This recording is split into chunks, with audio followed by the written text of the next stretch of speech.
between the three branches of the national government, and determine the provisions to be included in the Bill of Rights? That's a really interesting question. Does anybody off the top of their heads know the answer to that and why? Does anybody know the answer to that and why? Go ahead, Sarah. E. E. And why is that, dear Sarah? Isn't that because they decided that later? Yes. Remember, we said the Bill of Rights was promised, but it was not delivered until the new government was established. The Constitution was ratified. So yes, that the Constitutional Convention did not establish the Bill of Rights. And it's interesting, the first four things in that question are all things that you could argue about the central government under the new Constitution.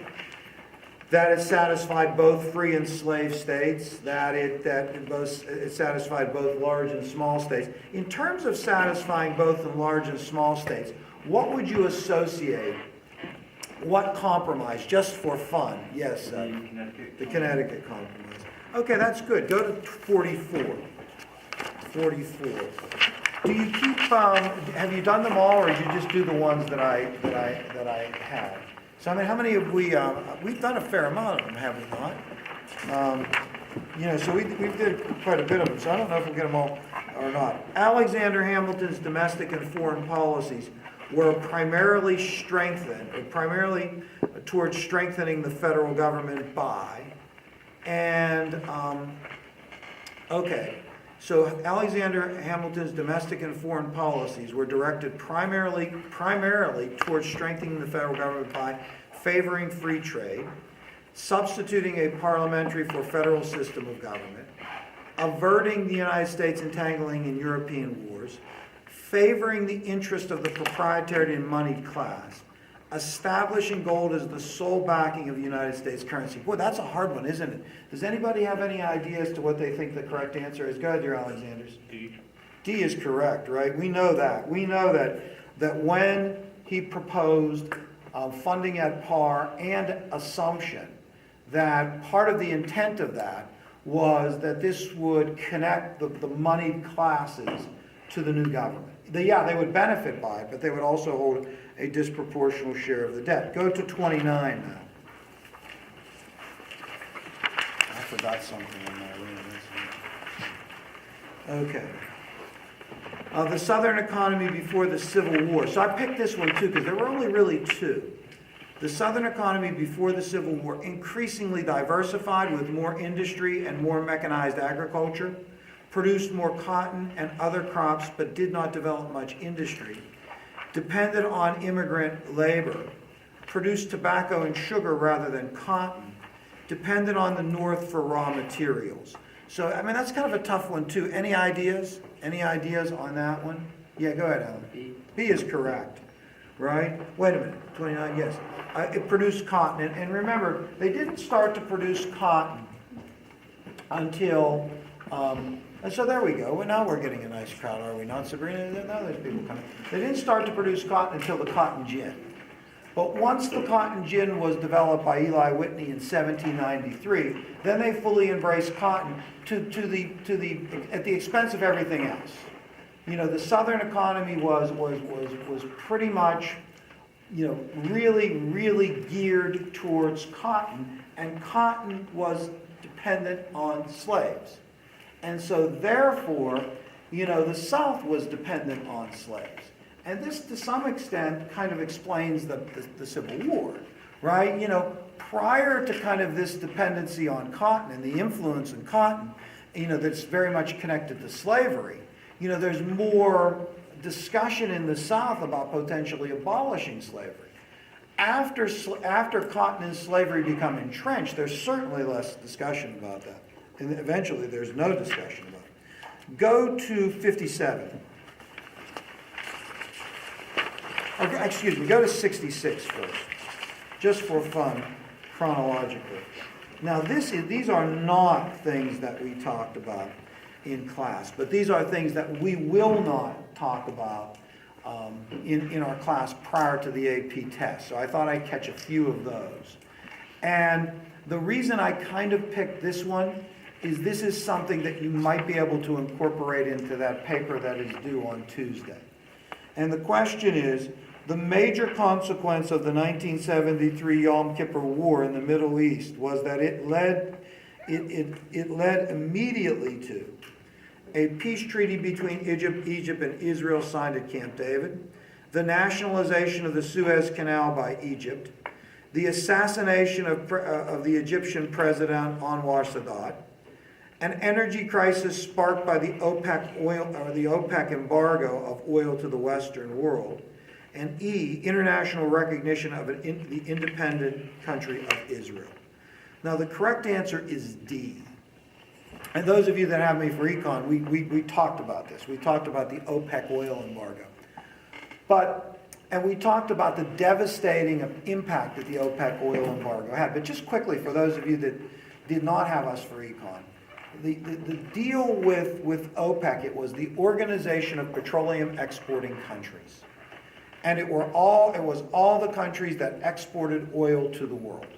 And it was dominated by Middle Eastern and Muslim countries. And in 1973, some Middle Eastern countries, Arab countries, attacked the newly established, well, it wasn't fully newly established. Israel was established in 1948 as a sovereign recognized country. And so this is 1973. So this is what, 25 years later? Yeah, 25 years later. But Israel was basically 25 years old and already had fought one war against its Arab neighbors. This is the second war that it's going to fight against its Arab neighbors. Its Arab neighbors attack it. It responds, and then OPEC says, look, anybody that helps Israel in this fight, we are going to embargo oil. And the result of that is this devastating oil embargo that drives oil prices and energy prices up in the United States dramatically and virtually cripples the U.S. economy. Now, I mean, one of the interesting things, that's the answer to the question. But one of the interesting things is, remember we talked about the post-World War II economic boom? And we gave you the year 1948 to 1973. The reason that we generally argue that the boom ended in 73 is it ended with this crippling oil embargo. And remember we said that one of the things that was kind of contributing to the economic prosperity was cheap oil. Well, okay, no longer was there cheap oil. You know, it ends the inexpensive and easily accessible oil. And the other thing about it is, what does that say about the United States' position at the pinnacle of the world? Right? Remember the idea of your paper is that you have to analyze the challenges to the U.S. as being at the pinnacle of the world, the preeminent power in the world. So if this oil embargo cripples the U.S. economy, stops the economic kind of growth that had occurred and stagnates it, what does that say about America as being the preeminent power in the world? So that's one of the reasons that I mentioned that. And now go to 57. And 57 is interesting because it's yet another oil-related event in the 70s. The presidency of Jimmy Carter, 1977 to 1981, was plagued by which of the following foreign policy issues? The taking of American hostages in Iran, the Cuban Missile Crisis, the bombing of the United States Embassy in Lebanon, the invasion of Grenada, the crisis in Nicaragua. Now, my suspicion is that most of you have seen, what is it, Argo, and so that you know the correct answer is A, right? One thing about that is the defining event in the Carter administration. Carter's seeming inability to deal with that issue, that they could take our embassy, and that the United States would be unable, to kind of respond to that in kind of a strong way, was one of the things that Reagan is going to play on. Reagan is going to, kind of emit this notion of strength. That the United States is going to be strong again. We're going to be powerful again. Carter doesn't emit that. He doesn't look like this symbol of the powerful United States. And so this is going to really be a kind of defining event. And it sets off another round of inflation and other economic problems that really hurt Carter when he runs for re-election in 1980. Okay. Can you, Ashley, show me your book for 1 second, the other book? Turn in this book, if you have it, to, oh, you take very small notes, that's good. What page are we on here? They're not really in page numbers. And I knew when I went to my room I needed to get something else, and it was another copy of this. Page 35, where it says some terms, events, ideas, that you should know. Okay, I memorized them, actually. And I might ask you to hold this up every now and then. Starting with Calvinists. Right? So we talked about this when we reviewed. You know, we talked about Calvinism and Puritanism. But let me ask you this. We know this. We know that the people who migrated, yes. The question about the Underwood tariff, did it raise or lower tariffs? The Underwood tariff? Yeah. The Underwood tariff was in 1913, Yeah, I think so. and is Wilson. It wouldn't have, didn't it lower? Yeah, lower tariffs, yeah. Now, is Underwood tariff in 1913? I thought it was a tax on the rich, the Underwood tariff. The Underwood tariff also had the income tax? Is that right? I think I'm right about that. Alan, just for a crazy idea, why were you thinking of it? Just out of just sheer interest. What was going on there that As I was flipping the pages, I saw it and I realized I wanted to know what it was for a long time. Yeah, I mean, and you know, Alan, in that way, you're not much different than most people. You know, there is this kind of pining to know about the Underwood tariff. And so, I guess this would be your lucky day. Good heavens, I hope I'm right. I hope that is correct. You know, it is the Underwood tariff. Well, anyways, I think we're right. I mean, I think the Underwood tariff was the tariff that was passed immediately. Didn't Wilson call Congress into special session and pass the Underwood tariff, the first meaningful tariff reform since the Civil War, and that it included an income tax? Is that right? You were looking that up, Ashley, but while Ashley is looking that up, we are talking about this term puritanical, right? Or no, we're talking about Calvinism, we're talking about puritanical, and then the third one is the Great Awakening. And my question to you about those terms, about the term Calvinist, about the term puritanical, we know that New England was dominated by people who were associated with Puritanism, who were Calvinists, right? And that they established colonies in New England.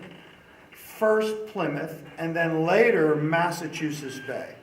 And that Massachusetts Bay was this large colony that attracted a significant number of settlers that came from England, so significant that we called their migration the Great Migration. Now, we've talked about the Great Migration of African Americans out of the South to northern cities. But typically, if you see in quotes the Great Migration, it refers to this large influx of Puritans that left England between 1630 and 1640, I think, is the period of the Great Migration, a 10-year period. Am I right about that? Massachusetts Bay was established in 1629, and the Great Migration started in 1630. Do you have your notes? I have the one on the Underwood tariff. Is that right? Am I right on the Underwood tariff? Yeah, it was at 1% income tax on people that made $4,000 or more a year, and it was made possible by the 16th Amendment. Who's your buddy now, Alan? Huh? Now I'm your buddy, right? Sure, yeah, I'm your buddy now. Sure, I got that one. So I think I'm right about the other one. I think Massachusetts Bay was established in 1629. It was established by Puritans who, for numerous reasons, thought that the time had come to flee England and to establish what they called a city on a hill. in Massachusetts and what we call them. Who coined that term, a city on the hill? Who coined that term, and where did it come from? A glittering city on the hill? I mean, we said that's associated with the Great Migration. Who coined that term? What was the name of the speech? Here's what I think you should know. I think you should know who that was, what the name of the speech was, the sermon was, and what the name of the boat that he was on was. Go ahead. John Winthrop made it on the Arabella. On the Arabella, and the name of the speech was A Model of Christian Charity. Now here's why I think you should know that. I think you should know that because Winthrop's image of a city on a hill conjures up kind of this notion that America has a destiny, right? And that's very much connected to Calvinism, right? Why? Why would the idea that America has a destiny, or the people that went to Massachusetts Bay had a destiny, be connected to Calvinism? Calvinism is all about predestination. Yes. What defines Calvinism is this notion of predestination, that you are chosen by God to be saved or you're not chosen by God to be saved. And those who are chosen by God to be saved were the elect. They were the visible saints. They dominated Massachusetts Bay and New England in general. Now tell me one thing of how Calvinism, the ideology of Calvinism, predestination, or any other element of Calvinism affected the settlement of Massachusetts Bay or New England in general. Sam, do you understand that question? Let me say it again. Tell me anything at all about how Calvinism, the ideology of Calvinism affected the settlement of Massachusetts Bay at all. Anything at all. Yeah, go ahead. Wasn't that the Puritans and Calvinists weren't satisfied with the way England was running their religion, so they wanted to get out? Yes, there was lots of reasons they wanted to flee England, right? There was some element of persecution. They feared that God's wrath would be poured out on England. But when they got there, how did Calvinism affect their settlement? That's my question, yes. I don't know if this is the answer you're looking for, but it was very strict, so much so that like people who believed differently, like Anne Hutchinson, were kicked out. Yeah, that's true. I mean, obviously, one of the things that established kind of, parameters for behavior and action, and the parameters for behavior and action that would be consistent with Calvinism could be described as being puritanical, the second term on there, right? So when we say, okay, there is this Calvinist ideology of predestination and other elements of the kind of the greatness of God, the decadence of man, right? The behaviors that emanate from that ideology often were called puritanical.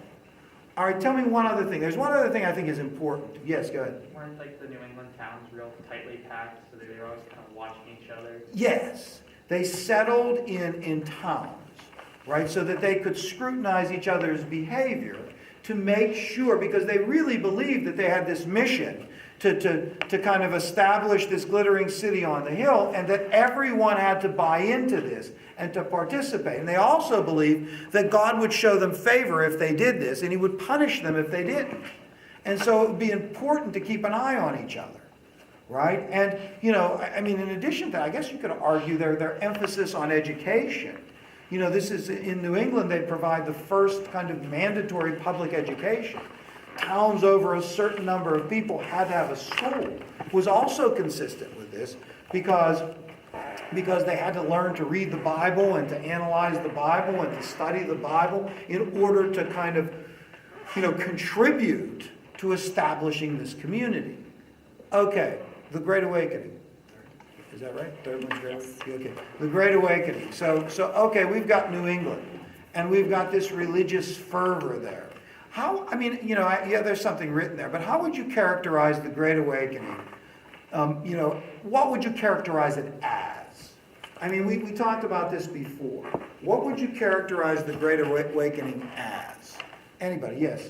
It's like a back. I want to go back further than, I want to go more simply. You're talking about it, It's but I, religion over science. well, okay, yes, but I want to go more, even simpler than that. You know, I just, like, I guess what I'm saying is just simply what was it? You know, not any details of it. Yeah, all the things you say are true. Yes. Yeah, that's what I was looking for. It was a religious revival, right? A religious revival. Now, what prompted it? What prompted the Great Awakening? Now, look at the next term. Is the next term secularism? What, is secularism down there? Yeah. Yeah. Okay. So, how would secularism, you know, secular or secularism, prompt the Great Awakening? What does secularism say? What does secular say? They're separate from religion. And so the secular ideology that may have contributed to people saying we need to revive our religious fervor, that pervaded maybe New England, yes. Like a lack of religious fervor? Yeah, so the lack of religious fervor. What secular notion kind of would encourage a lack of religious fervor? Natural law? Well, yes, but that's all part of a larger notion. Say it. Somebody mentioned it before. Dom, who's he texting over there? Why is he texting somebody? I don't know. Simon, who's he texting? Here's what I wanted to say, Dom. The Enlightenment.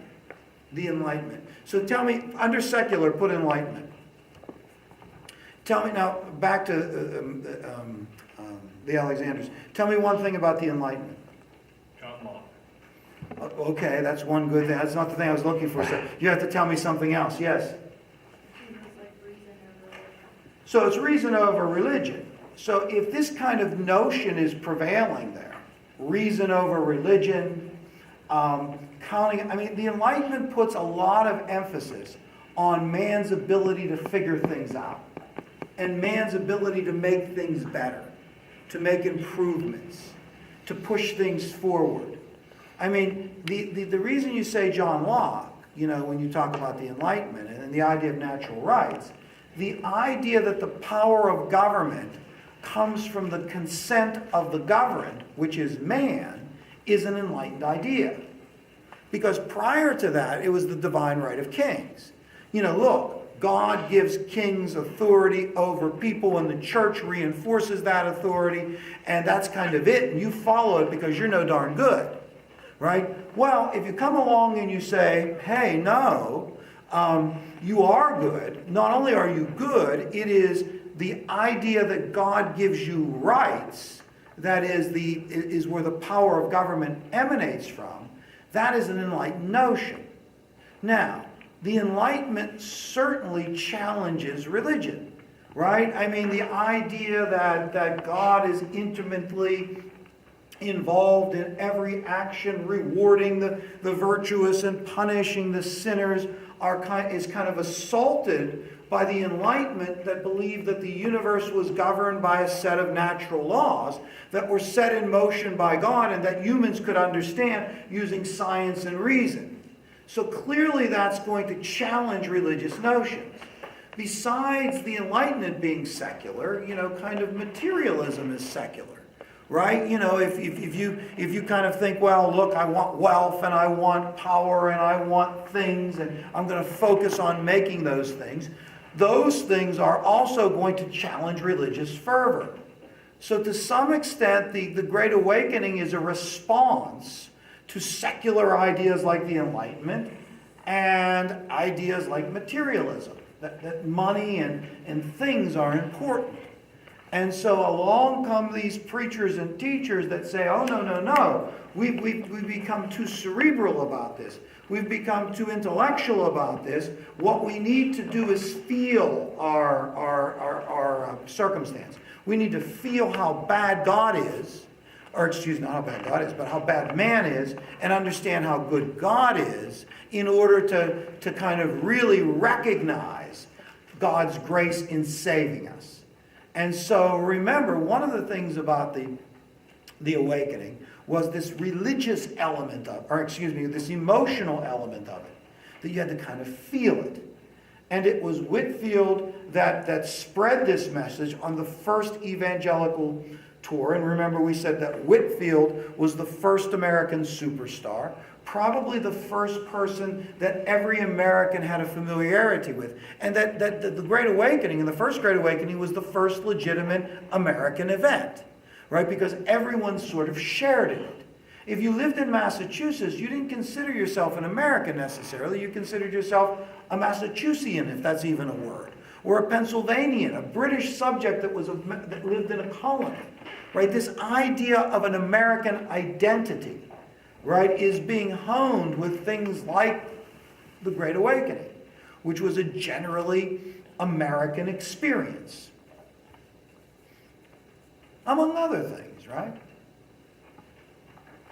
So what's the next term there? Old and new lights? Oh, okay, so the results of the Great Awakening are far-reaching in many. But one is to divide religion, right? Between those who embraced the Great Awakening and those who kind of eventually kind of feared it. The people that embraced the Great Awakening, what that meant, embracing the Great Awakening, was to embrace the emotional element of it.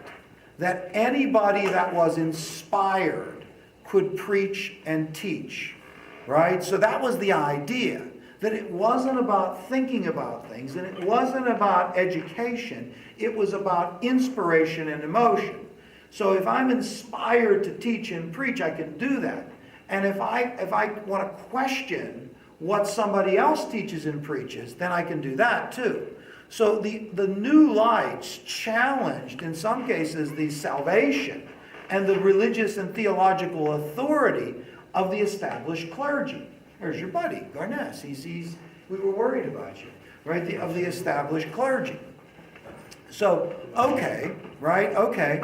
You know, those are the new lights. The old lights were the people that basically argued this had gone too far, right? This had gone too far. The emotionalism, rejecting a learned, educated clergy, the disorder of the First Great Awakening, you know, the people throwing themselves down, rejecting even kind of, you know, the standard religious order had gone too far. Now, in terms of New Light, what denomination, not that you would catch this question, but what denominations were associated with the New Light, if any? Does anybody remember that? I mean, we don't really talk about that much. Any idea? What denomination? Anybody? I mean, there was one in particular, Alan. Would Mormons count? No, not at all. I mean, they're not around even yet. They're not even, yes. Yeah, they're all Protestants. They're all Protestants, yes. Baptist? Baptists and Methodists. Okay. Whether you were in New England, we're at mercantilism now. Thank you. Whether you're at New England or whether you were in the South or whether you were in the middle colonies, oh, just for fun, just to remember, and we talked about this a little while ago, if we were talking about the middle colonies, what would be one distinctive feature of the colonization of New York, Pennsylvania, New Jersey, and Delaware? Go ahead, Megan.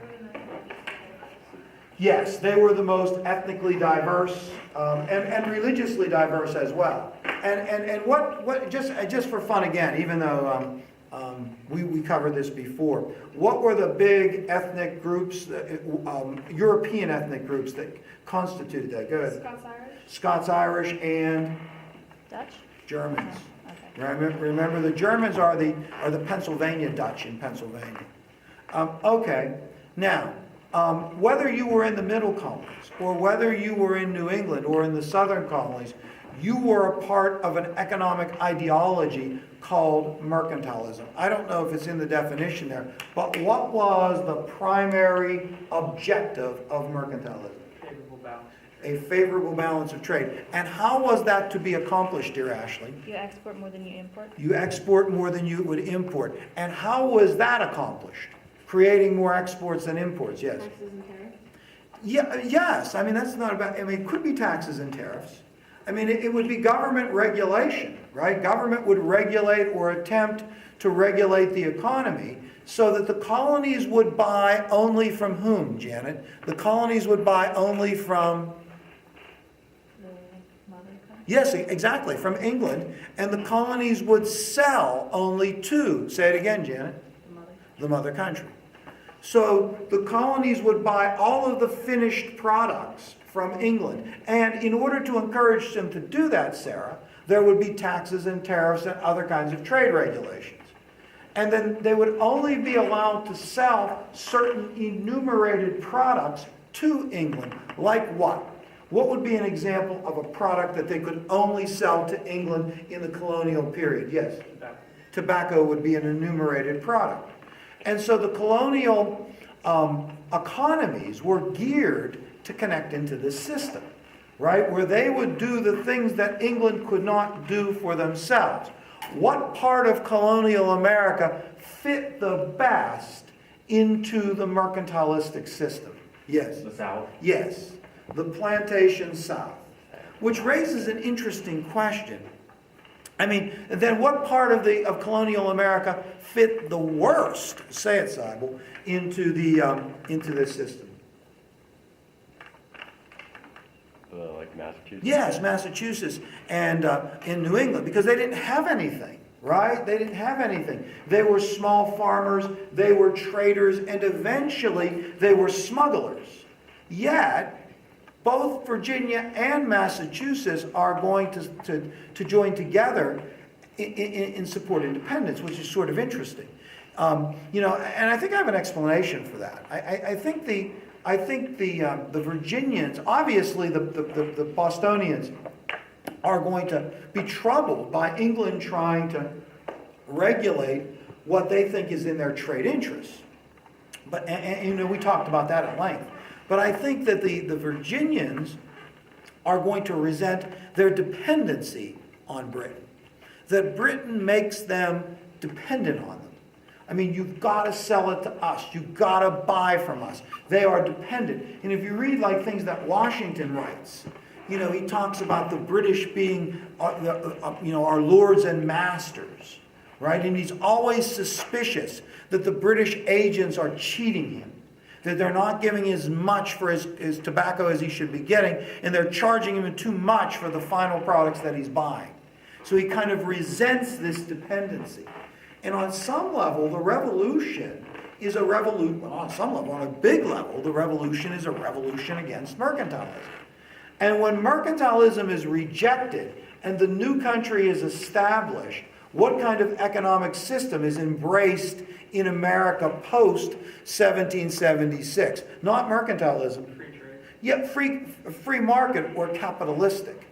And in a free market or capitalistic system, then you are going to do what is ever best for you. You're going to sell to whoever is going to give you the best price and buy from whoever gives you the best price. And this is considered to be the free market system, both internally and externally, right? Now, I mean, obviously, there are going to be times where that free market ideology comes into conflict with what Americans believe that are in their best interest.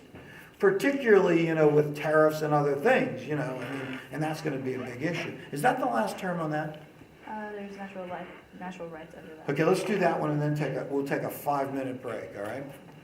After we do that one, and then because I'm going to call and order our pizza, you know, then after we we'll come back and we'll do about 20 minutes and then the thing will kind of die and then we'll do some more. Okay, so what is it, natural rights? Yes. Okay, so natural rights. Now, this notion of natural rights is connected to the Enlightenment. Explain it to me. Well, let me ask you this. Explain how the notion of natural rights resulted in America protesting actions that Britain took against them in the run-up to the American Revolution. You're very lucky that you're here for that question. That is an all-star question there. So go ahead, dear Megan. This is the review session of your life. Go ahead. Well, now when people felt like that they had rights and they were supposed What were the rights that they felt they had? life, liberty, and property. Life, liberty, and property. Where did they get those rights? From who? They felt they were supposed to get from birth. By being born from whom? God. So God gave them rights, life, liberty, and property. Now what? They felt the king wasn't getting it to them. Oh, they felt the king was doing what? Was, not getting it to them. No, they were, I don't like to have that's being said. I want you to say it differently. That's why I keep asking you to say it again. He was, Cassandra's helping. he was violating. That's what I wanted you to say. He was violating those rights, right? How so? How did the king violate the natural rights of the colonists? Go ahead, Alan, in their opinion. He made them keep soldiers in their homes. Yes, I suppose, right? You know, that's as good as any. Quartering soldiers, yes. Go ahead. Taxation. Now, Sarah, was all taxation a violation of people's natural rights? No, a specific type of taxation. Taxation was our. Taxation without representation. And what right was violated with taxation without representation? The right to Property. property, because you're taking your property without your consent, right? And that was a violation of their natural rights. Now, if natural rights are violated by a leader, by a king, by a government, in the idea of Locke, what are the people whose rights violated justified to do? Replace that government with one that protects and ensures their rights. Because that's the purpose of government, right? The purpose of government, right, is to protect and ensure the rights of the governed, correct? So if they violate those rights, then the people would be justified in rebelling, correct? And so when Jefferson explained independence, he explained it in that context. And after he explained that justification, when he starts to say he in the Declaration of Independence, what are all the he's doing? Yes. Referring to the king and to those things that represented a usurpation was the word that he used of those rights. Right? He had done this, he had done that, he had done this. Let the facts be known to a candid world. Isn't that what he says in the Declaration? Okay. Let's take a 5-minute break. I'm going to call the place. And then stay in your seats or talk amongst yourselves for a second. Oh, Anna Marie, how happy we are that you came. Right? Alan, what are we freaked out by Dawn being up there now? You know, Dawn, that's okay. Stay there, Dawn. But I looked, you were gone, and then you were up there. Have you thought much about the Underwood tariff? You have not. I mean, I'm going to tell you who thinks a lot about it. Alan. Right? He thinks a lot about it. And how happy could he be today? I mean, think about it. I mean, all that time he's been thinking about the Underwood tariff. Now he knows. Well, okay. Whole new world. So, Number 12. no, that's a sore subject, the Enola Gay between him and Gurness there. 19. All right, now, back to like we said, we had a real good exchange about natural rights. And we said, okay, the colonists argue that God gives people natural rights, that the purpose of government is to protect and ensure those rights, and that if government becomes injurious to those rights, then the people are justified to replace that government with one that they believe would protect and ensure those rights. And so this is the argument that they make that justifies the revolution. Now, the notion of natural rights is a British notion. What was the British response? Yeah, go ahead, sir. Virtual representation. And just quickly, what is this idea? Yes. Since they were a colony of England, they were part of England, so they were technically represented. Well, who represented them even in the colonies? The people of Parliament.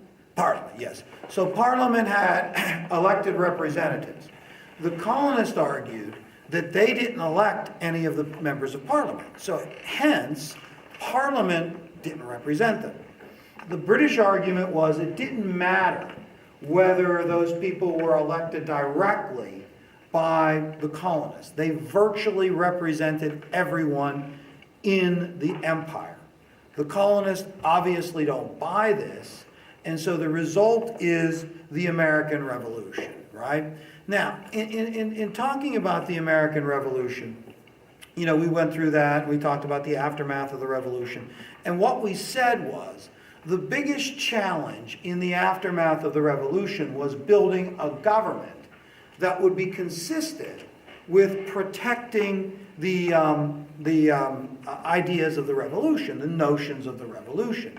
I mean, beyond the idea of government and natural rights, the revolution was also based on this idea that all men are created equal. Now, they are created equal in that they all have natural rights. But this notion of equality, right, is important in kind of the whole revolutionary idea. So now the challenge is to establish a government that is based on the premises of the revolution. And the result of that is, what is the term? The second one? Privateer, under that, Above privateer. Gentry. Gentry and then below privateer. bicameral. Okay, bicameral, okay. Now, is to form a government that does. Now, we just recently reviewed this.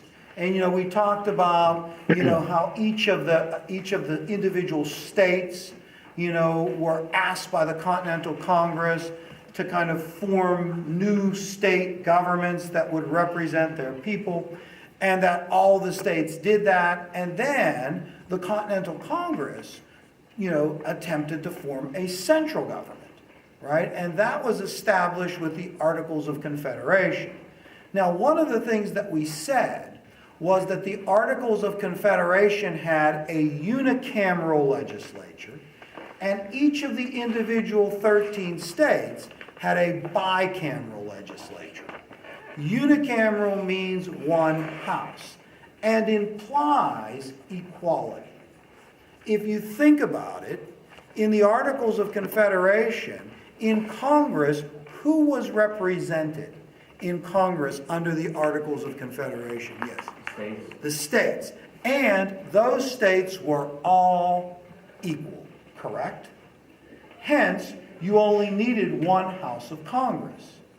Now, in the Constitution, when the Constitution was ratified, and and in the other states, there was a bicameral legislature, and that's one of your terms, right? Bicameral legislature. Now, what does the existence of a bicameral legislature suggest?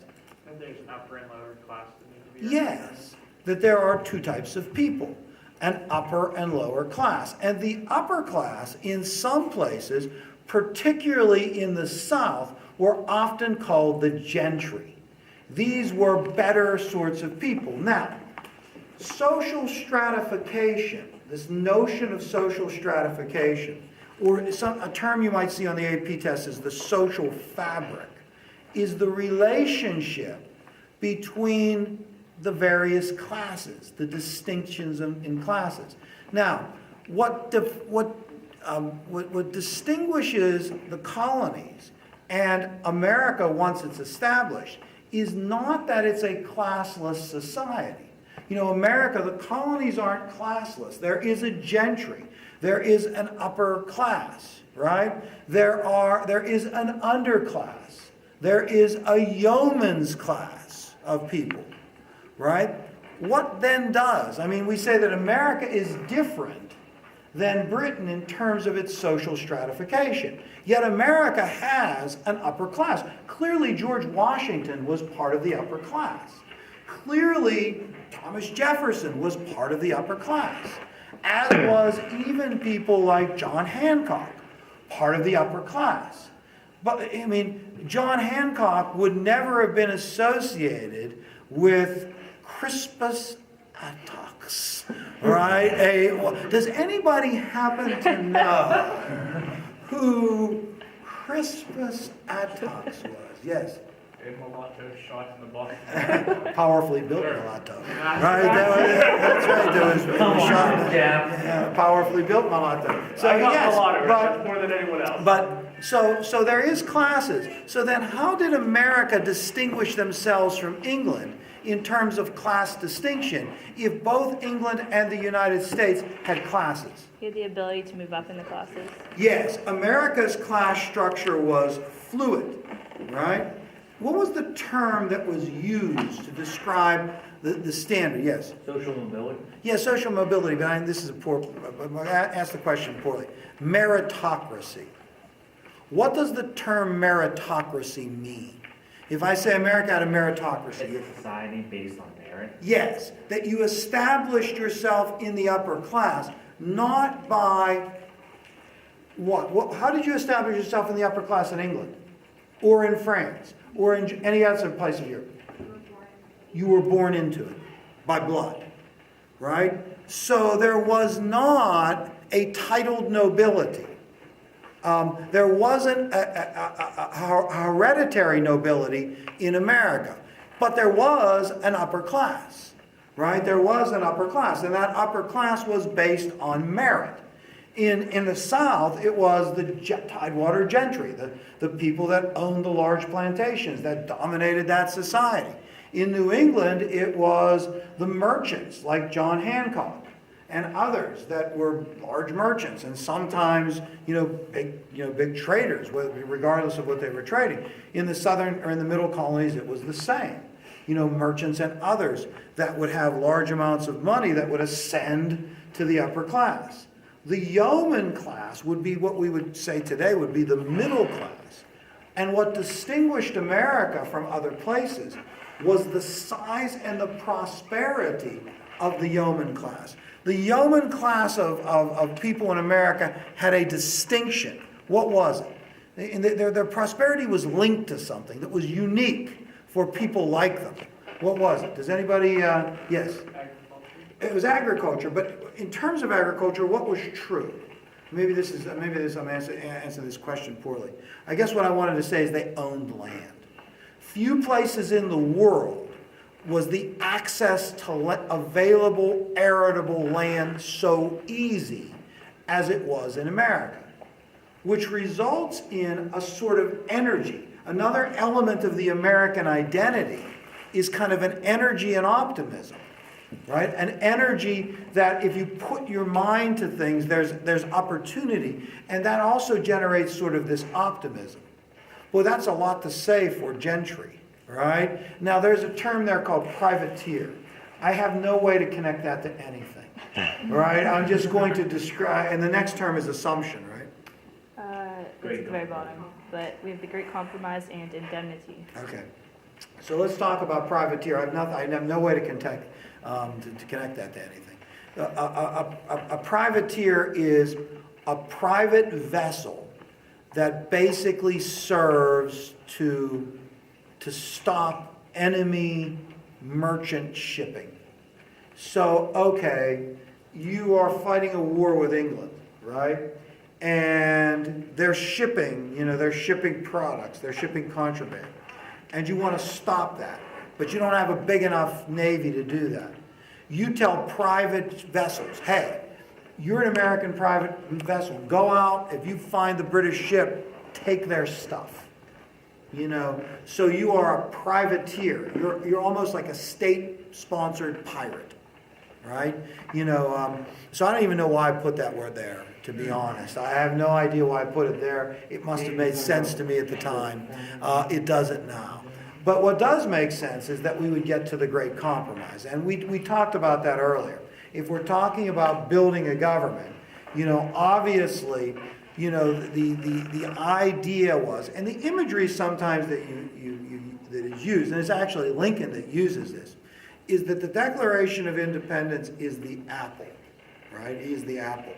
And the Constitution is the frame that gives the apple kind of perspective and makes sense of the apple.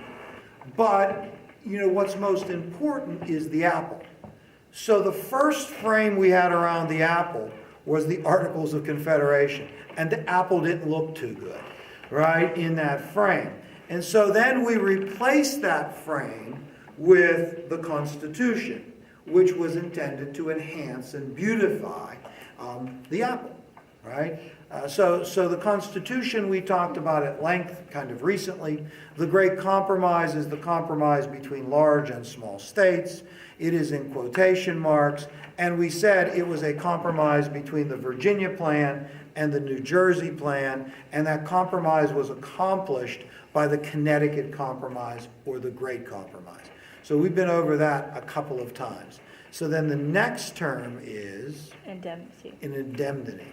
And an indemnity is what is paid after a war or after damage has been done, right? So oftentimes when we talk about like a war, like the American Revolution, there are those that have claims against the governments involved, and they want indemnities, they want paid back for what they lost as a result of the conflict. Okay, and then that takes us to assumption, right? Now, when we get to assumption, now we have, and this is where we left off in our review when we were reviewing, after school. Now we have, a new government, right? Under the Constitution, after, I guess you would call it the failure of the Articles of Confederation. One thing to consider about the Articles of Confederation, generally the Articles of Confederation are considered to be a failure. That they gave too much, either they gave too much power to the states and people kind of took advantage of that, so it's a failure in that regard, or they failed to provide enough power to a central government to establish itself financially or diplomatically or politically or any other way. But one way to think about the Articles is that they are transformative, right? There was no way that America would have accepted the Constitution in 1777. The Articles of Confederation were at first ratified by the Constitutional Congress in 1777, and later by the states in 1781. There is no way that the country would have accepted, that the 13 individual states would have accepted a system of central government that was so powerful without really the experience of seeing how that a weak government seemed not to be able to kind of address the issues of being a sovereign state. And if you think about it, even when the Constitution was proposed, there was still opposition. Even after things like Shays' Rebellion and an inability to pay off the war bonds and all the other problems that were associated under the Articles of Confederation, there was still huge anti-federalist resistance to a powerful national government.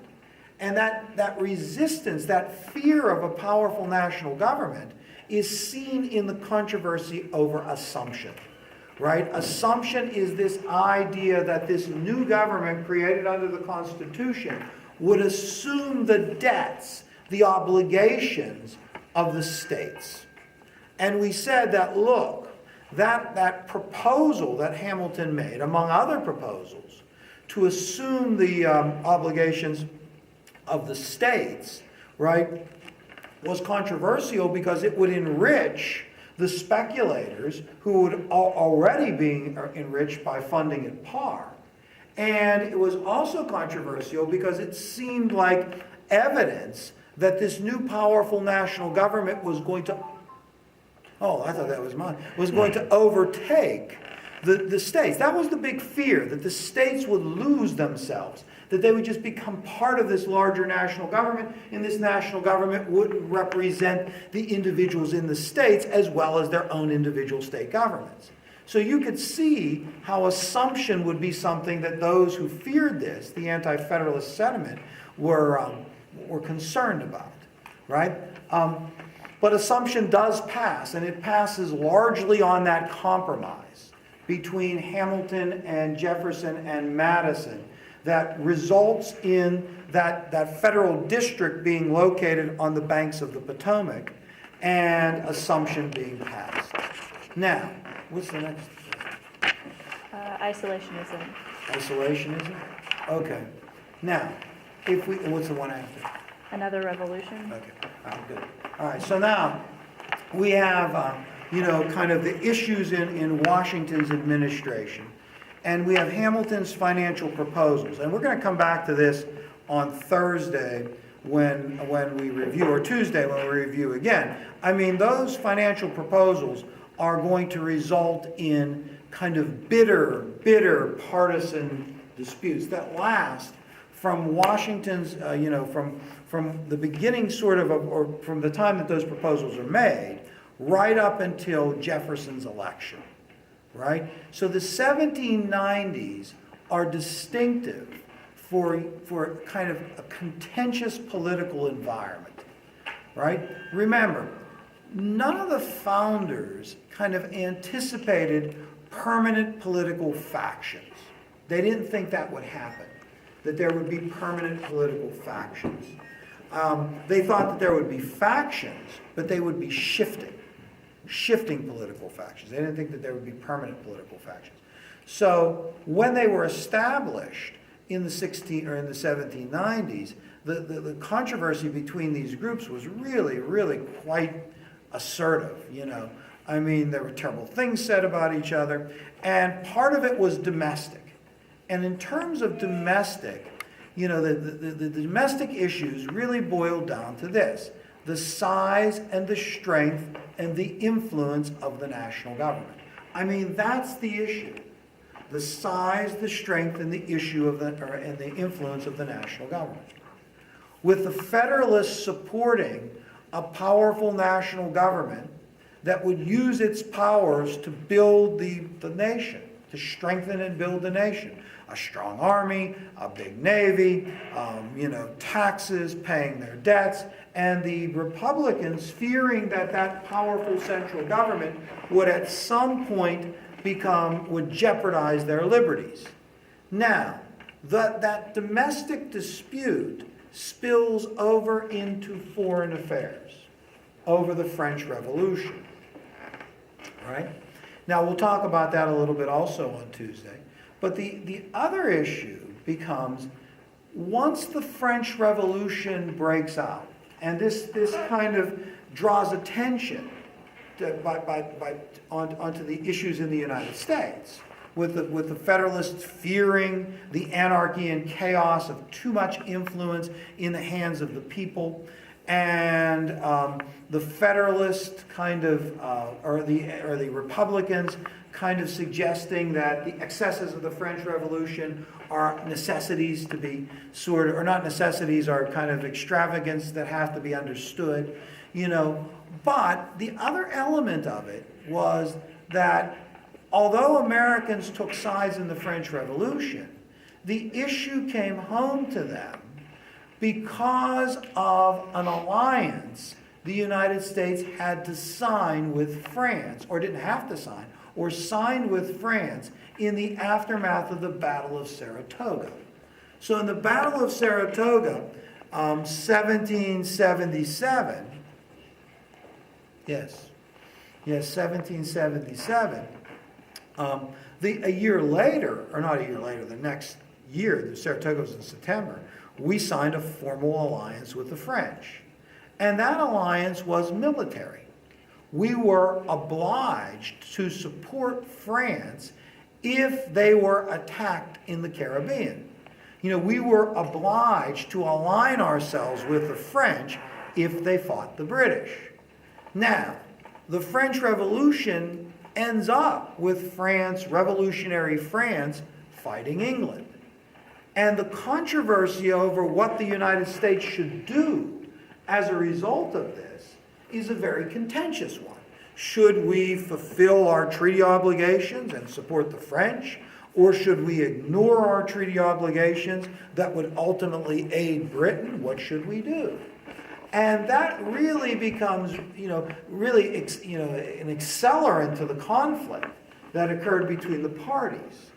So it's kind of understandable that Washington, when he decides not to seek re-election, looking back at his administration and all of his experiences in government, and when he offers to the American people a farewell address, that he warns them, beware of entangling alliances with European powers. And that idea of not becoming entangling with European powers, or the United States being isolated politically and diplomatically from the issues and problems in Europe, becomes one of the pillars of U.S. foreign policy. So, I mean, and when we talk about foreign policy is basically the establishment of a relationship between the United States and the rest of the world. And so what should that relationship look like? Well, what Washington said is one thing that shouldn't be in that relationship is entangling alliances with European powers. Or you'll get into the same jam that you're in now, right? I mean, that was Washington. Washington said, look, we have a military alliance with France, but we're too weak to fight a war. So this is a mistake. We shouldn't do this. We should not become entangled with, European powers. And that leads to this notion of isolationism, that the oceans isolate us from the problems of Europe, right? And so we should focus on our own kind of internal development rather than connecting ourselves with other countries. It's fine to trade with the world, but we should be isolated politically and diplomatically. Now, consistent with that are the two other pillars, and this is just extending it a little bit, the two other pillars of American foreign policy, and they are the Monroe Doctrine and the open door in China. Now, I just said this. I said those are consistent, right, with the notion of diplomatic and political isolationism. How so?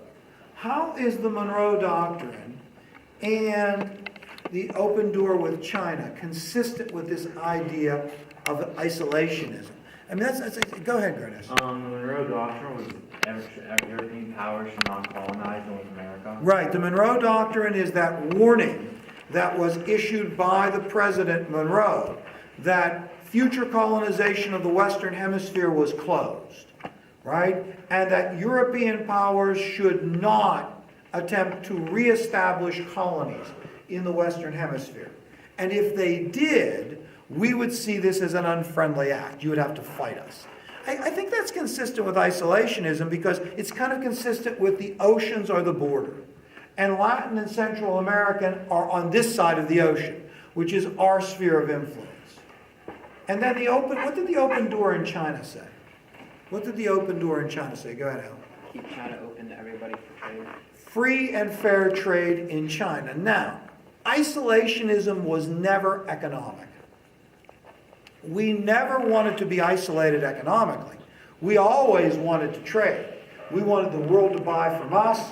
To a lesser extent, we wanted to buy from the world, but we always wanted to trade. So free and fair trade in China is not inconsistent with isolationism because it's not diplomatic, nor is it political. It's economic. Now remember, it is that notion of the open door in China that really eventually gets us into conflict with Japan. Because remember, Japan is going to view Asia the way we view Latin America. I mean, we view the Western Hemisphere as sort of needing a dominant power. It tends to be us. And therefore, we want the rest of the world to respect that. Japan viewed themselves in the same way in Asia. Asia has a dominant power. It should be us, right? And we expect the rest of the world to respect that.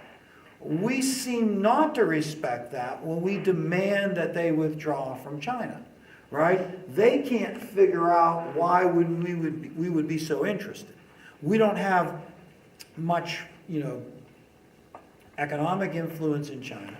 And so this is where there's a lot of misunderstanding and eventually leads to war. Well, okay. Washington's retirement from politics and his warning to beware of entangling alliances leads to Adams being elected as the president. Adams is also viewed as a Federalist. And really, in the Adams administration, the partisan bickering continues. Now, in 1800, Jefferson is elected to the presidency, and when he's elected, he refers to it as another revolution. The reason being, he argues that now he, the Republican president, would properly implement the ideology of the revolution in the context of the Constitution, right? To some extent, what Jefferson and the Republicans were arguing is that the Federalists misunderstood and abused the power of the federal government under the Constitution. So another revolution is going to be kind of installing a government that is consistent with the premises of the Declaration of Independence and properly establishes the power of the central government. So hence, the spirit of 1776 will actually now be embodied in the central government under the Constitution. It had been distorted before that. Hence, Jefferson called his election, and his supporters called his election, another revolution. Now, what's the next term? Era of good feelings. Okay. Now, Jefferson takes office, and what's interesting about that is that he's, kind of denouncing Federalist ideology. He is kind of suggesting that things are going to be different.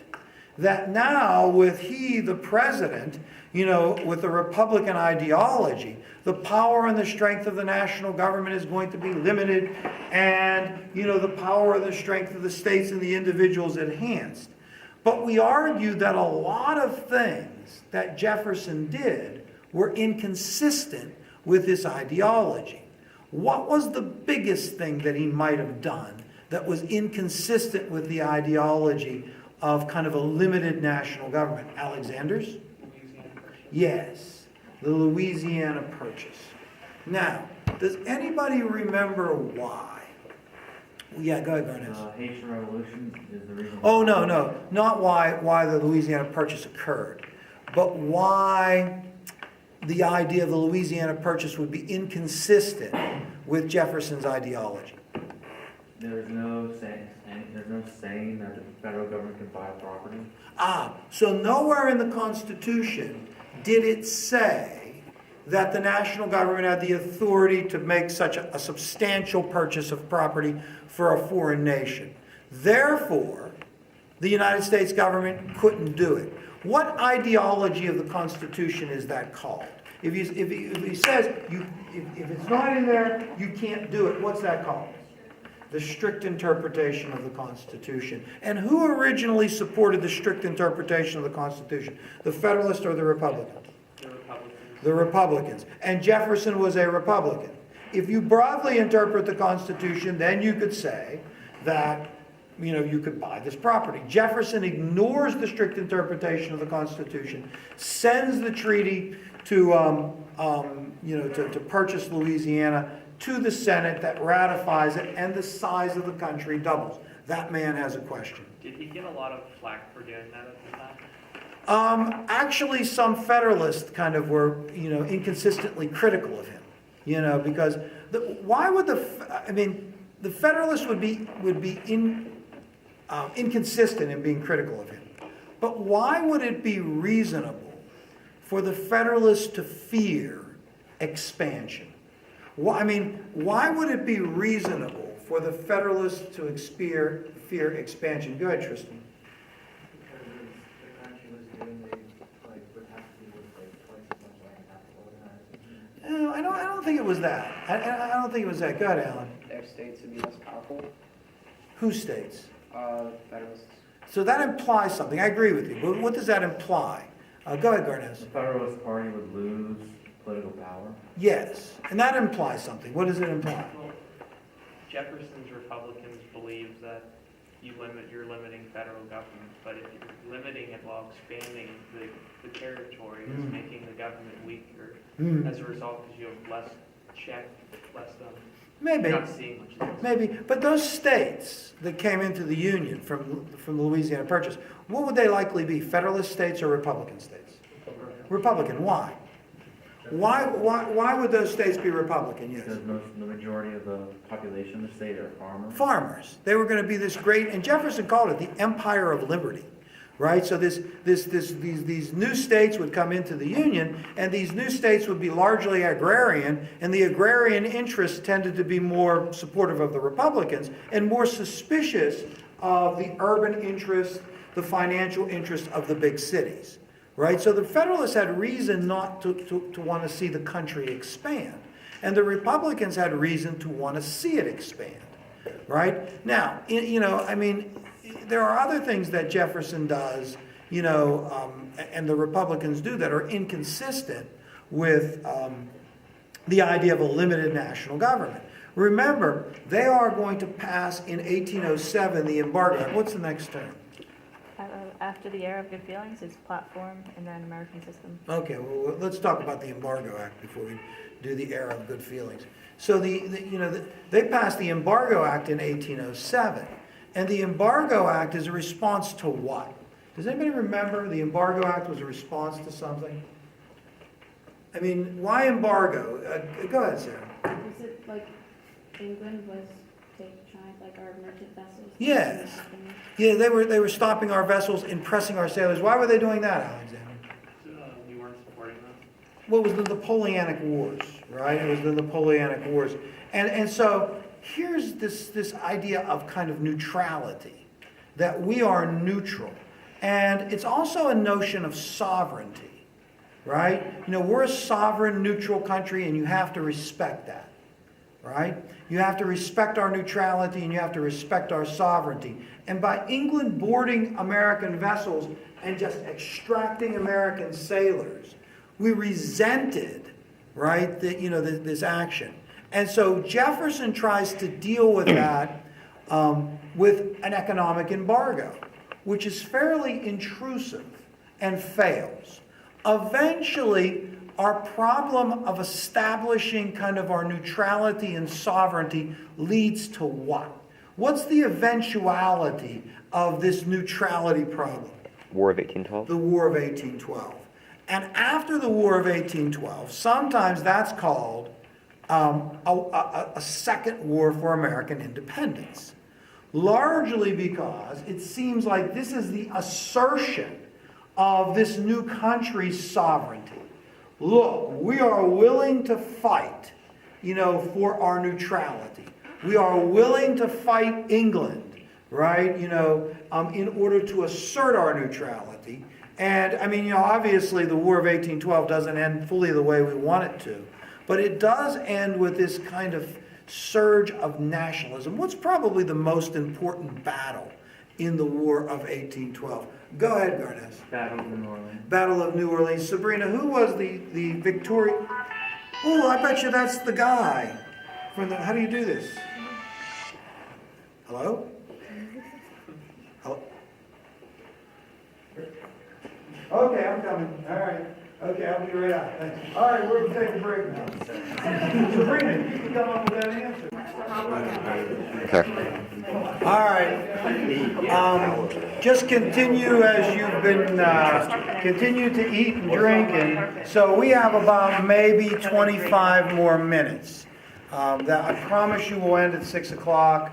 And then when we're done, we'll just throw everything away and out the door we will go.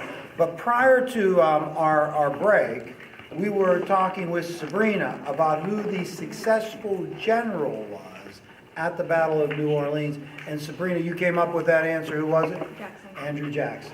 And remember, Jackson, kind of captures the attention of the country here. He becomes a national hero. He becomes the most popular man since George Washington. And Jackson, in many ways, is going to be the dominant figure after New Orleans, right? This successful general that leads the effort to defend New Orleans from the seasoned British troops. And the other thing that we said was that Jackson's victory happened actually after the war had technically ended. Now, here is a question for you that I'm sure will not be asked on the AP test, but who knows? What was the name of the treaty that... Garnes? The Treaty of Ghent. The Treaty of Ghent. The Treaty of Ghent ended the War of 1812. Now, the terms of that treaty that ended the war were very succinctly, you could very succinctly describe them, yes. Status quo antebellum. Everything goes back to the way that it was before the war. And we said that one of the reasons that Americans believed that they had won that war is because they had just won the Battle of New Orleans, even though the Battle of New Orleans was technically fought after the Treaty of Ghent was signed. Now, we said that in the aftermath of the War of 1812, there is the emergence of this spirit of nationalism. That again, back to this idea of an American identity, This is the first time where there's this kind of tangible identity of being an American. That people were starting to view themselves, rather than seeing themselves as New Englanders or Pennsylvanians or Virginians, they were increasingly now viewing themselves as an Americans, and there was an identity to being an American, right? And so we said one of the manifestations of this was something called the American system, right? So this is a manifestation of this post-War of 1812 nationalism. And the American system was a political platform. Is that term ahead of American system? Corrupt bargain? Corrupt bargain is before that? Oh, no, sorry, political platform. Political platform. Now, when we talk about a political platform is something that a candidate stands on. So if I'm running for an office, if I want to be considered for an office, I stand on a platform, right? I stand on a platform before the voters. Now, the platform is kind of symbolic, right? I'm not really standing on a platform necessarily, but I'm standing on a kind of allegorical platform where's our friend Jim? Our friend Jim is where I'm standing on various issues. And so the American system was a political platform. It was a platform upon which a famous American politician of this time stood on, Henry Clay. Henry Clay was the architect of the American system, and he was an instrumental figure in the antebellum period. Clay comes to national attention in 1810 when he is elected to the House of Representatives. In his first term as a member of the House of Representatives, he is elected by the membership as Speaker of the House. And once he takes power, Clay is a part of a faction that becomes known as the Warhawks. They were nationalistic expansionists. They wanted to expand America's influence. They were nationalistic. They were, warlike. And they wanted Monroe. They pushed Monroe to kind of declare war against Britain with the hopes of really taking Canada.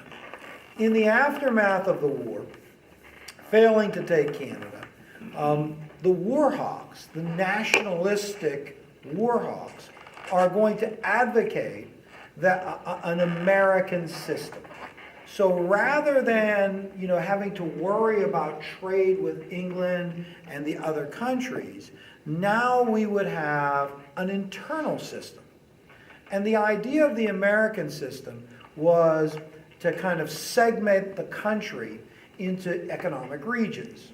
The Northeast and New England would focus on manufacturing. The West would focus on growing grains and food. The South would focus on cash crops. And then those systems would be connected with a system of internal improvements. Roads and eventually canals, and ports, and other means of transportation that would connect the United States together. And the commerce of the country would be enhanced by a powerful national bank that would provide a reliable currency. And the weakest part of that system of commerce, that being the manufacturing, would be protected by tariffs. And so the American system was a kind of a comprehensive program that was intended to build the strength and power of the country. And it would be promoted by the national government.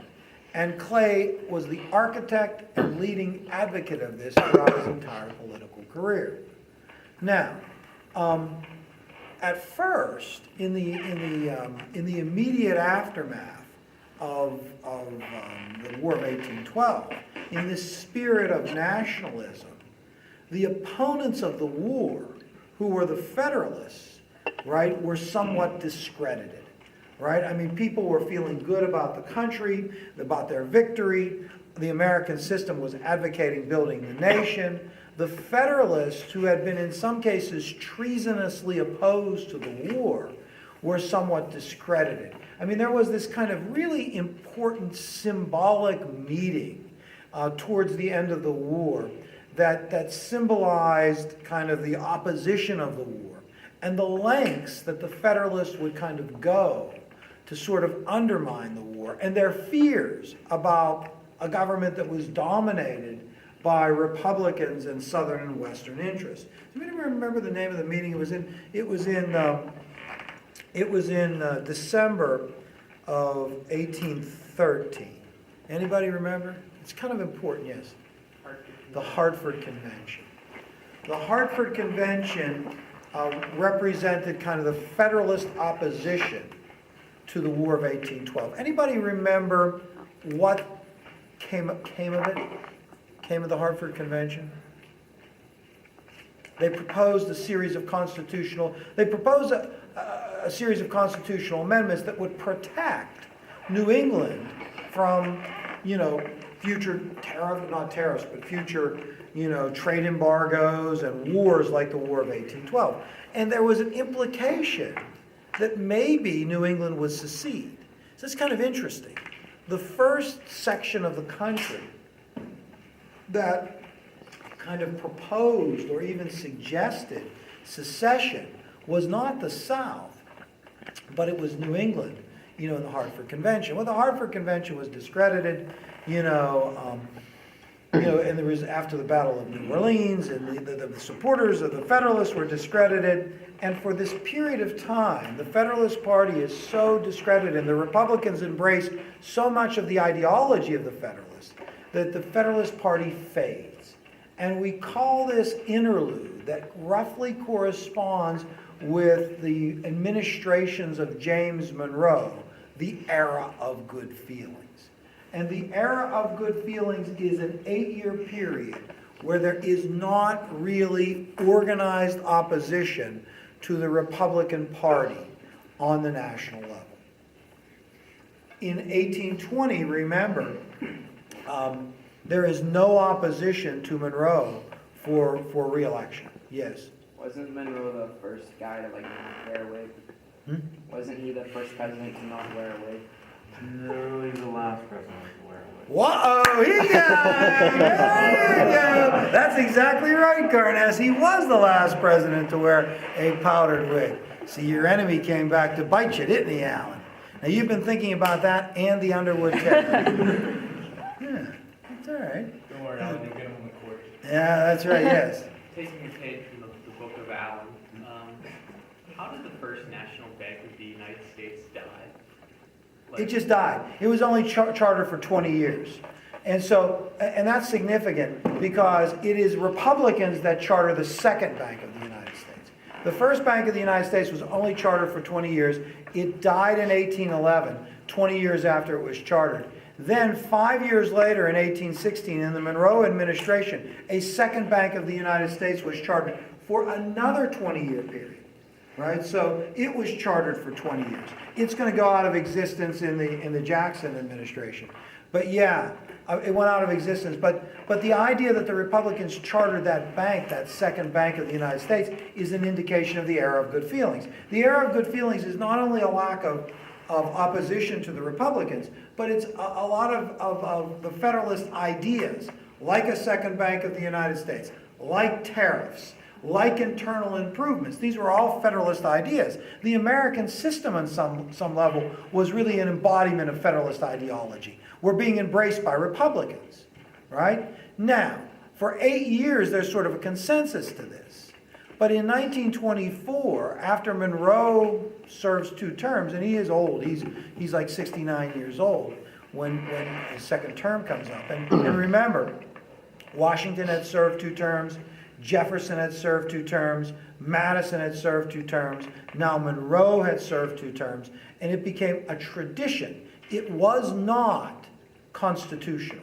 In the Constitution, a president could serve as long as the Electoral College kept electing him or her, right? So the 2-term was just a tradition that was violated by Franklin Roosevelt, largely because of the wartime necessity. Later, I should tell you this, and this is part of our conversation now, I actually had it in my notes for Friday, the 22nd Amendment to the Constitution, which was passed in the Truman administration, formally limited presidents from running for more than 2 terms.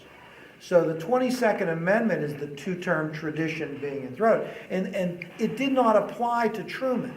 The 22nd Amendment was passed in his administration, but did not apply to him. Right? So he could have sought re-election in 1952, and he kind of almost does, but then backs away from it. Now, but Monroe does not run for re-election, but in 24, there are going to be 4 Republican candidates for the president.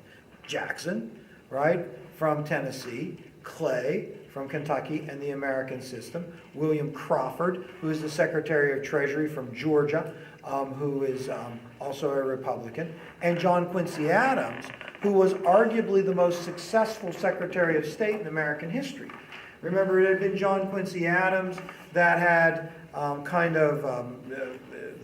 dealt with the Adams-Honest Treaty. He's the one who was the architect of the Monroe Doctrine. The Monroe Doctrine was articulated in 1823. We've already talked about that, right? So these 4 men were all candidates for the presidency. And remember, the election results in none of them getting 50% of the electoral vote. But Jackson got the most electoral vote and the most popular vote. But he didn't get 50% of the electoral vote, so the election went in the House of Representatives. In the House of Representatives, the House was to choose of the top 3 vote getters. Crawford had a stroke, so it got down to John Quincy Adams or Jackson. Clay was the odd man out, and he used his influence to get John Quincy Adams elected as the president. The critics of Clay claim that he and Adams had formed a corrupt bargain. Why did they claim that? What happened in the aftermath? Go ahead, Sam. He got elected into a position Yes, what was it? after Your best friend knows, Secretary of State. Why was it, Sarah? Why was the Secretary of State even more disturbing to people that described it as a corrupt bargain? Because usually that was like an heir to the next president. Correct. It was the stepping stone to the presidency. You know, look, Jefferson had been Secretary of State, Madison had been Secretary of State, Monroe had been Secretary of State. Now, John Quincy Adams had been Secretary of State. Now he made Clay the Secretary of State. So clearly now Clay was going to be the next president. Adams was naming his successor. And the Jackson people declared this to be, in fact, a corrupt bargain. And that corrupt bargain is going to taint Clay's administration or Clay's political career and Jackson's administration. In Jackson's administration, not Jackson's administration, Adams's administration, Adams is very unsuccessful as a president. And the reason, what's the next term? The tariff of abomination. Okay. The reason that Adams is so, what's the next one after that? Nullification. The reason that Adams is so unsuccessful is he's not a very good politician, and the Jackson people are going to attempt to undermine him. Right? In Adams's administration, the parties redivide. Right? So what we have politically is kind of the emergence of 2 political parties to the dismay of everyone involved. You know, the Federalists and the Republicans form over Hamilton's financial proposals. Right? And then their differences are solidified by the French Revolution. They battle kind of tenaciously in the 1790s. Then Jefferson dramatically wins the election of 1800. And then geography kind of leads to the Republicans taking power. The nation expands, and most of the agrarian areas that the nation expands to tend to support the Republicans.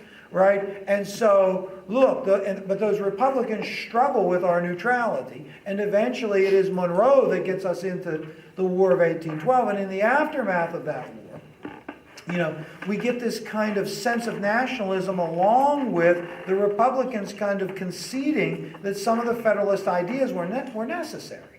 right? And so then we get this period called the era of good feelings that cracks open in Adams's administration, where the Jackson people are renewing kind of this notion of fearing the power of a central government, right? And the Adams people want to use the power of the national government to build the nation. So it kind of comes back to the Federalist Republican difference. Only the Jackson people start to call themselves Democratic Republicans, and the Adams people eventually call themselves National Republicans. Now, eventually the National Republicans become known as the Whigs. Why? Go ahead, Alan. They all like unite because they all hate Andrew Jackson. Yes, the Whig Party had traditionally been the party that opposed the king. And they considered some of Jackson's actions to be dictatorial and imperial. But Jackson isn't the president yet. Jackson is going to be elected in 1828 over Adams. And Adams is defeated in 28 and Jackson is elected. Now, in that same year, the Tariff of Abominations is passed. And the Tariff of Abominations is a fairly substantial protective tariff that was intended to protect northern manufacturers. Now, by 1828, tariffs had become a very controversial issue. Southerners and plantation owners viewed tariffs as being something that was against their interests, right? You know, I mean, tariffs resulted in higher prices for domestic products. Tariffs resulted in their best customer, England, having fewer American dollars.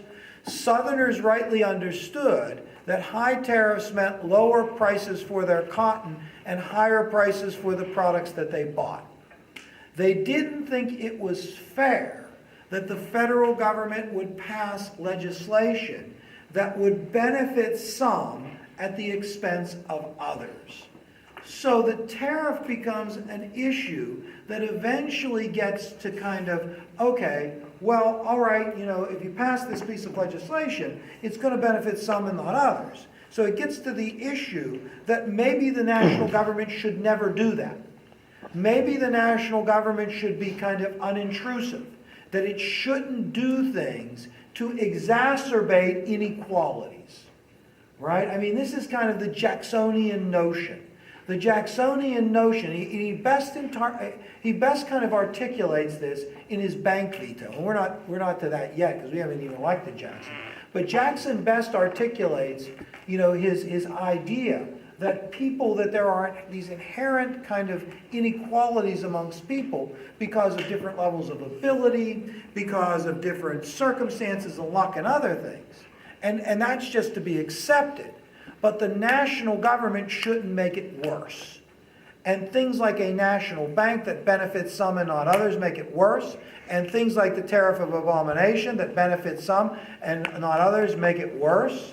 And so those things that benefit who Jackson and his followers believed were the privileged few, Adams and his followers, should be not done. And this idea of an entrenched privileged elite that dominated the national government for their own benefit is what Jackson kind of campaigns against, right? And so when he takes office after being elected in 1828, it's not surprising that he goes after the civil service, the people that work for government. Remember, and we said he called that rotation in office. What else was it called? It was called rotation in office. I can't remember. Somebody's going to help me. He called it rotation of patronage. Right? It was patronage. He fired 10% of the federal workforce and replaced them with people who were loyal to him, right? And he called it rotation in office and defended it as being fair and equitable to everyone, that a privileged elite should not have benefit and everyone else not. Right? Now, remember we said this idea of kind of rewarding your supporters with government jobs, this notion of patronage is going to expand from Jackson through the Gilded Age to the point where a president is going to be assassinated by a disgruntled office seeker. Does anyone besides Jake and myself remember who that president was? Jake, do you recall? No. Son of a gun. Go ahead, Jim. James Garfield. Garfield was assassinated by a disgruntled, and his assassination prompted a piece of legislation. Do you remember? The Pendleton Act or the Civil Service Act. But it is Jackson that starts this, really, with what he claims to be rotation in office. Now, one other thing that I would note about Jackson's administration, I mean, there are these battles, right? There is this battle over tariffs. There is this battle over the National Bank.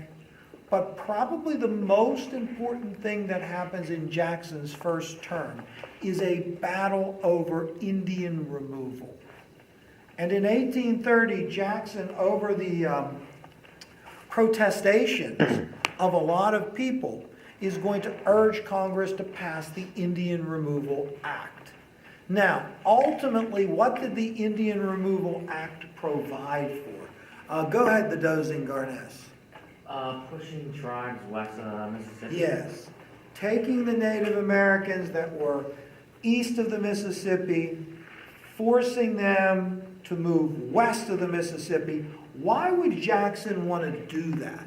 Why uproot the Native? Remember we said some of these Native American tribes, like the Cherokee, they were called the civilized tribes, were fairly civilized. Why would Jackson want to take these people that were minding their own business, these civilized tribes, uproot them from their ancestral lands and push them somewhere else? Yes. He claimed he was for the people, and the majority of the people wanted them out. Yes, it was democratic in a sense. And why would they want them out? What did they hope would happen there? Go ahead, Alan. They could get access to those lands. Yes, this was going to open the way for white settlement. Right? Now, the policy was enforced by Jackson and also by his successor. Who was Jackson's successor? Anybody remember yet? Van Buren. You're on fire. You're on fire. Have you ever thought about the Underwood Tariff much? A little bit. Yeah, Van Buren. And the forcible removal of these Native Americans, cruelly being removed off of their ancestral lands. Their possessions sometimes looted, sometimes they were beat up, sometimes they were forced to walk long amounts of time and then kind of set in these new lands. What was the whole episode referred to? Go ahead, Alexander. The Trail of Tears. And the Trail of Tears becomes really one of the central criticisms of Jackson, right? That Jackson allowed for the kind of removal of these Native Americans from their land, despite the fact that some of them behaved in civilized manners, right? The Cherokee had their own alphabet, and that there were lots of people that supported the Native Americans, right? That thought that this was wrong. Missionaries and others, and Jackson just basically ignored them, right? So there was, this Trail of Tears is an important thing in his administration. Well, all right, let's end with the Trail of Tears. What term are we on? We will be going on 2 terms. 2022? Nullification. Now we'll do the terms this Monday night and next Monday night. So like this Monday night, I don't know whether it's 7:30 or 6:30 or 7, what time we have scheduled. But we'll pick up the terms on Monday, and then we'll finish them the next Monday. Right? And then we'll do any kind of other thing. So any kind of paper that you have, would you bring it down, put it in here, please? You want to police and go beyond?